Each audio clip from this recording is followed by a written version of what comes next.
हेमंता बिश्वा शर्मा ने एक काम तो अच्छा किया है कि उसने वोट डालने का इंसेंटिव पैदा कर दिया है दोनों तरफ।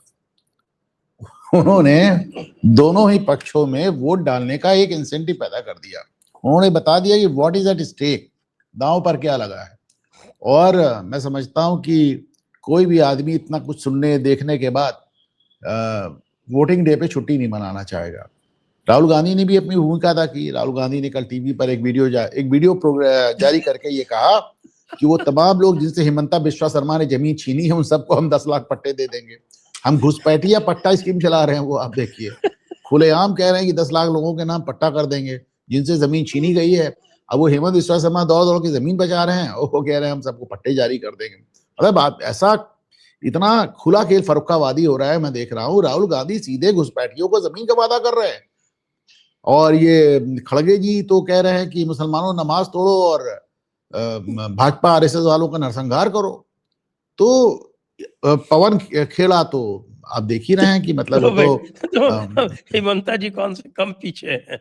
हाँ, ममता बनर्जी कह रही कि अयोध्या से 200 गाड़ी सीआरपीएफ आ रही है बंगालियों को मारने के लिए। अच्छा, ये बात मैं आज कई साल से कह रहा हूँ। ममता बनर्जी का वो बयान पता नहीं कैसे मीडिया ने बहुत नोटिस नहीं लिया। जब इन्होंने कई साल पहले, मेरे ख्याल से 2017-18 की बात है, डोकलाम वगैरह का क्या चक्कर था, उसमें जब इंडियन आर्मी मूव कर रही थी पश्चिम बंगाल से, तो उन्होंने कहा भारत की सेना ने बंगाल पे आक्रमण कर दिया। That time she said it. और उसी समय मेरा बड़ा माथा खनका, ये क्या बदतमीजी वाली बात है। इंडियन आर्मी अपने ही देश में मूव कर रही तो कह रहे हैं कि आक्रमण कर दिया। वही बात अब कह रही है कि साहब 200 गाड़ी अयोध्या से आकर बंगालियों पे गोली चलाएगी। Just imagine. आपने एक और किस्सा सुना कि नहीं सुना? डेरेक ओब्रायन ने एक ट्वीट किया और ये कहा कि Bhajpa in Bengali means fried chicken leg. तो उसके बाद फिर लोगों ने टीएमसी का हिंदी में मतलब बताना शुरू कर दिया। नहीं, क्या ओब्रायन ने क्या ट्वीट किया? कहा भाजपा का बंगाली में मतलब होता है फ्राइड चिकन लेग। और उसके बाद से बाढ़ लग गई है टीएमसी का हिंदी में अर्थ समझाने के लिए। नहीं देखिए, ओब्रायन साहब है इसका हिंदी में क्या अर्थ होता है वो सुन के मैं तो बोल नहीं सकता यहाँ पे, अच्छा नहीं लगेगा, लेकिन वो बस आप अंदाजा लगा लीजिए। तेरी माँ की आगे आगे डैश डैश डैश। मुझे लग रहा था कि नहीं बोल सकता, कहते कहते आप बोल ही देंगे, तो आपने 2/3 रास्ता तय कर ही लिया। मेरी बात सुने। ये लोग जो है ये अपनी ऐसी तैसी कराने में लगे हुए हैं सभी मिलके।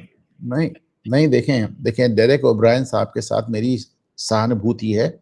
ओब्रायन साहब आज तक जिसको चाहते हैं वैसे गरज के, बरस के, बदतमीजी करके, वो मतलब एकदम ममता का पुरुष अवतार वो नजर आते हैं आपको। उसी तरह बदतमीजी, उसी तरह बदजुबानी, और साथ में उनके साथ उन्होंने एक नया रिकॉर्ड हो गया। वो पहले भारतीय राजनीतिज्ञ हो गए हैं जिनको चुनाव आयोग में कहा दफा हो जाओ।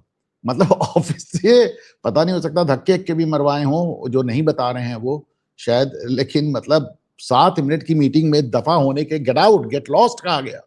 मुझे याद नहीं पड़ता इसके पहले किसी चुनाव आयुक्त ने किसी भी पॉलिटिशियन से इस तरह की बात है। वो चुनाव आयोग तो मना कर रहा है।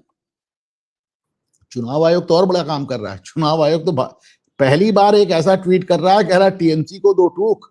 ये तो दिस इज मतलब मैंने कई बार चेक किया कि मैं गलत हैंडल तो नहीं देख रहा हूं। तो टीएमसी को 2 टूक बता रहा है वो तो। हाँ, ये इस भय रहित, हिंसा रहित, दुनिया रहित। हालांकि अखिलेश यादव कह रहे हैं ईसीआई रहित हो जाए चुनाव। मैं इसको, मेरे को बहुत पहले सूचना मिल चुकी, तो मैं इसके बारे में करीब 15 दिन पहले ही वीडियो कर चुका हूं। तो इसमें भय रहित के अलावा है हिंसा रहित और धमकी रहित, प्रलोभन रहित और छापा रहित, बूथ जैमिंग रहित और सोर्स जैमिंग रहित। देखिए, अगर कानून कहीं से कानून होता तो ये तो ममता रहित भी होना चाहिए था। ये ममता रहित भी होना चाहिए था। ममता जिस तरह की बातें, जिस तरह के बाकायदा अपने कैडर को उकसा रही कि केंद्रीय बलों पे हमला करो, बाकायदा कह रहे हैं कि केंद्रीय बल आपको मारने आ रहे हैं, बाकी ईडी वाली हरकत आपने उन्होंने देखी ली। तो ये तो चुनाव ममता रहित भी होना चाहिए। कैसे हो सकता है? देखिए मेरा अपना मानना है कि एक अगर कोई चुना हुआ भाईपो को रहित भी नहीं हो सकता, उनका जो भाईपो है। नहीं, देखिए कोई भी चुना हुआ नेता होता है तो एक लिमिट के आगे जाके कोर्ट भी थोड़ा सा संकोच करती है, वरना जिस तरह की हरकतें उन्होंने की हैं और जिस हद तक इस बार वो गई हैं,